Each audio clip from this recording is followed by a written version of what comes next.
السلام علیکم، کیسے ہیں آپ سب؟ آج کی اس ویڈیو میں آپ لوگوں کے ساتھ استغفار کرنے کے 10 بڑے فائدے شیئر کروں گی۔ اس سے آپ کو یہ پتہ چلے گا کہ استغفار کرنا کتنا بڑا عمل ہے اور اس کے کتنے فضائل اور فوائد ہیں، اور مجھے امید ہے کہ ان فوائد کو سننے کے بعد آپ کوشش کریں گے کہ آپ زیادہ سے زیادہ استغفار کریں۔ سب سے پہلے تو آپ یہ جان لیں کہ استغفار کہتے کسے ہیں۔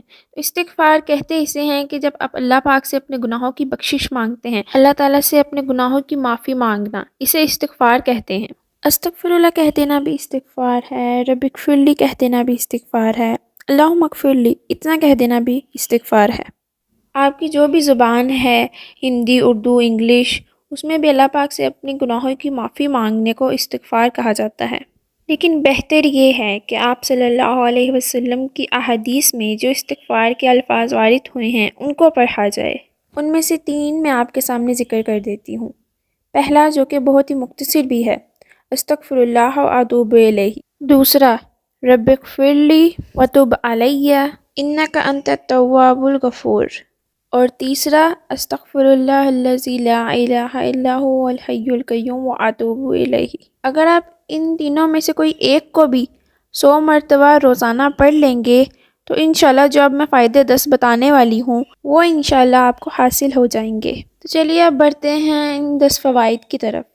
پہلا فائدہ جو کہ سورۃ نوح کی آیت نمبر 10 میں ذکر ہے کہ گناہ معاف ہوں گے۔ آپ صلی اللہ علیہ وسلم نے فرمایا ہے کہ ہر بنی آدم یعنی کہ ہر انسان خطا کار ہے، اس سے گناہ ہو جاتے ہیں، لیکن بہترین خطا کار وہ ہے جو توبہ کر لے۔ بحیثیت انسان ہونے کے ہم سے گناہ ہو جاتے ہیں، اور اگر گناہ زیادہ ہو جائیں تو ان گناہوں کی نحوست ایسی ہو جاتی ہے کہ ہماری زندگی تنگ ہو جاتی ہے، ہم بہت سی مشکلات کا شکار ہو جاتے ہیں اور طرح طرح کی مصیبتیں ہم پر ٹوٹ پڑتی ہیں۔ لہٰذا جب ہم استغفار کرتے ہیں تو ان گناہوں کا بوجھ ہلکا ہوتا ہے اور ہماری نیکیوں میں اضافہ ہوتا ہے، اور وہ تکلیف، پریشانی اور مصیبتیں بھی دور ہو جاتی ہیں۔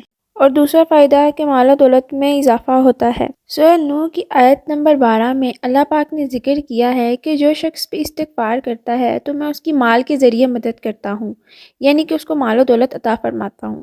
مال کا ملنا بھی ایک نعمت ہے اگر انسان اس کا صحیح طریقے سے خرچ کرے۔ اس لیے اگر کوئی بھی انسان مال و دولت یا رزق کی وجہ سے پریشان رہتا ہو تو اسے چاہیے کہ استغفار کرے زیادہ سے زیادہ۔ تیسرا فائدہ سورۃ ہود میں ہے کہ جو شخص استغفار کرتا ہے اسے خوشحالی والی زندگی نصیب ہوتی ہے۔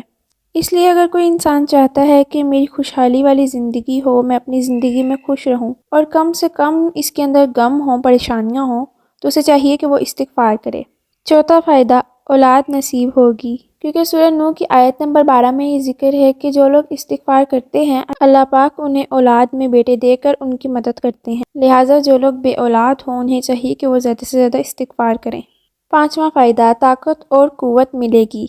ہر انسان یہی چاہتا ہے کہ وہ بیماریوں سے پاک رہے اور صحت مند رہے، کیونکہ صحت اللہ پاک کی ایک بہت بڑی نعمت ہے، اور جو شخص بھی استغفار کرتا ہے وہ بیماریوں سے بچا رہتا ہے، اس کو طاقت اور قوت ملتی ہے اور وہ صحت مند زندگی گزارتا ہے۔ چھٹا فائدہ، توبہ کرنے سے اللہ پاک بے پناہ خوش ہوتے ہیں اور یہ اللہ پاک کی محبت حاصل کرنے کا ایک بہت اچھا ذریعہ ہے۔ آپ یہ سوچیں کہ جس بندے سے اللہ تعالیٰ راضی ہوں، جس بندے سے اللہ تعالیٰ خوش ہوں تو اسے اور کیا چاہیے۔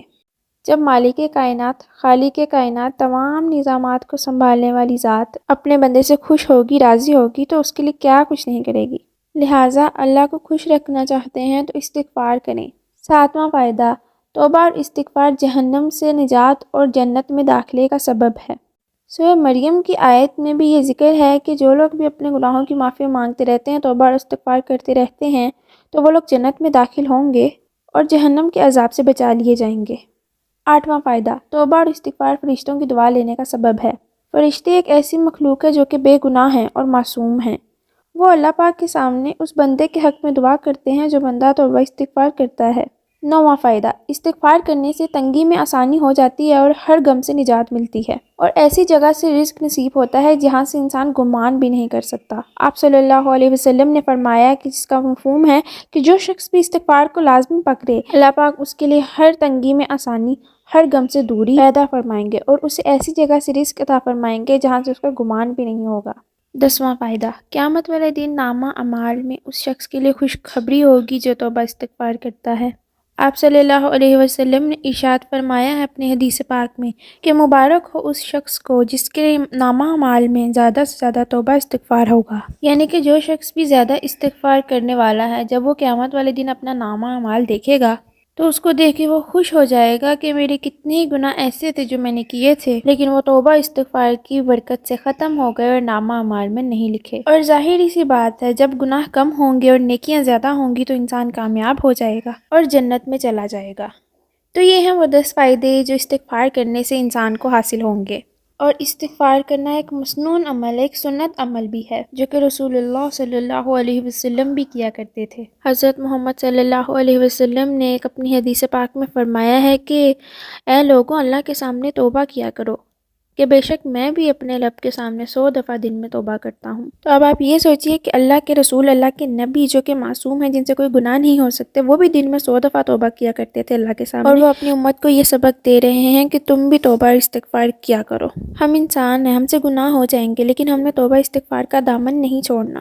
آپ صلی اللہ علیہ وسلم نے ارشاد فرمایا کہ بے شک شیطان نے کہا تھا اللہ سے کہ اے میرے رب، تیری ذات کی قسم، تیری عزت کی قسم، میں ہمیشہ تیرے بندوں کو گمراہ کرتا رہوں گا جب تک ان کی روحیں ان کے جسموں میں موجود رہیں گی۔ جواب میں اللہ تعالیٰ نے فرمایا کہ میری عزت کی قسم، میرے جلال کی قسم، میرے بلند مرتبے کی قسم، جب تک میرے بندے مجھ سے مغفرت طلب کرتے رہیں گے میں انہیں معاف کرتا رہوں گا۔ شیطان کی یہ پوری کوشش ہے کہ میں ان سے گناہ کرواتا رہوں، ان کو پھنساتا رہوں اپنے جال میں، انہیں گمراہ کرتا رہوں، لیکن اللہ تعالیٰ نے کہا کہ اگر میرے بندے مجھ سے معافی مانگتے رہیں گے، میرے سے توبہ کرتے رہیں گے تو میں ان کو معاف کرتا رہوں گا، کیونکہ اللہ پاک کو انسان کی فطرت کا پتہ ہے کہ انسان تو خطا کار ہے، اس سے غلطی ہو جاتی ہے، اللہ تعالیٰ کو پتہ ہے، لیکن اللہ تعالیٰ نے کہا کہ جب تک وہ مجھ سے معافی مانگتا رہے گا، میری طرف متوجہ ہو کر مجھ سے اپنے گناہوں کی بخشش مانگتا رہے گا تو میں اسے معاف کر دوں گا۔ اور اس معافی کے ساتھ ساتھ جو میں نے آپ لوگوں کے ساتھ 10 فائدے شیئر کیے وہ بھی نصیب ہوں گے۔ یہ 10 فائدے تو چند فائدے ہیں جو میں نے آپ کے ساتھ ذکر کیے، اس کے علاوہ بھی بہت سے استغفار کے فائدے ہیں جو کہ انسان کو حاصل ہوتے ہیں، تو اس لیے آپ یہ ضرور کوشش کریں کہ دن میں 100 مرتبہ استغفار کی تسبیح لازم کریں۔ صدقہ جاریہ کی نیت سے ویڈیو کو آگے اپنے فیملی اور فرینڈس کے ساتھ لازمی شیئر کر دیجیے گا تاکہ وہ بھی اس چیز پہ عمل کریں اور اس کا ثواب آپ کو بھی جائے، مجھے بھی جائے۔ میں امید کرتی ہوں کہ یہ ویڈیو آپ لوگوں کے لیے فائدہ مند رہی ہوگی۔ انشاءاللہ میں آپ کو اپنی نیکسٹ ویڈیو میں ملتی ہوں، تب تک کے لیے اپنا بہت سارا خیال رکھیے گا، دعاؤں میں یاد رکھیے گا۔ اللہ حافظ۔